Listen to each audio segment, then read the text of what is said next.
दैव की शक्ति। कांतारा। उस रात जंगल बिल्कुल शांत नहीं था।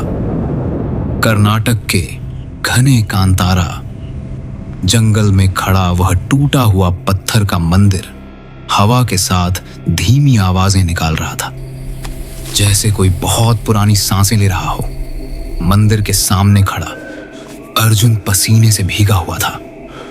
उसके हाथ में जलती हुई टॉर्च कांप रही थी और सामने पड़े खून के निशान अभी भी गीले थे।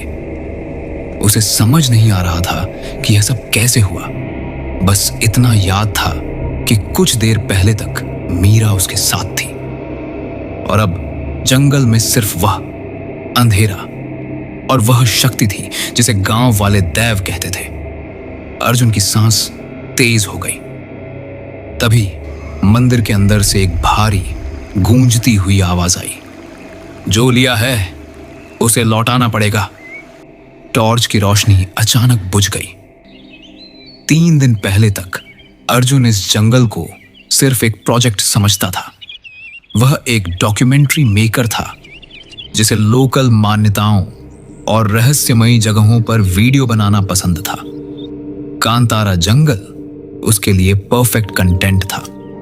दैव की कहानियां, आदिवासी परंपराएं और वो डर जिसे कैमरे में कैद किया जा सके।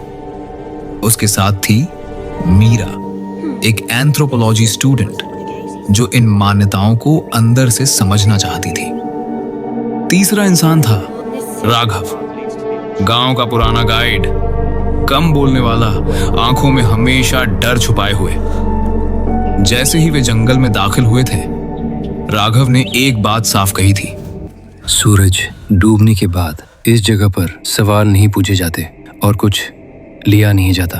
अर्जुन ने उस बात को हंसी में उड़ा दिया था। कैमरा ऑन था, माइक्रोफोन चल रहा था और दिमाग में बस व्यूज घूम रहे थे। लेकिन जंगल कुछ और ही सोच रहा था।